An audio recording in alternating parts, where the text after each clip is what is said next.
જે લોકો જોઈ રહ્યા છે એ લોકોને ખાસ કહેવાનું કે એક અદ્ભુત પુસ્તક છે જે હવે બહુ જ અવેલેબલ નથી.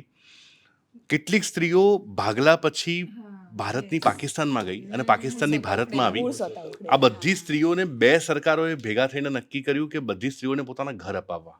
એટલે અહીંયાથી આ લોકો ગયા ત્યાં પાકિસ્તાનમાં અને પાકિસ્તાનથી ઇન્ડિયા લોકો આવ્યા બહેનો, અને એ બધા લોકોએ ત્યાં જઈને બહેનોને એમના ઘરને એ લોકો સાથે કાઉન્સેલિંગ કર્યું.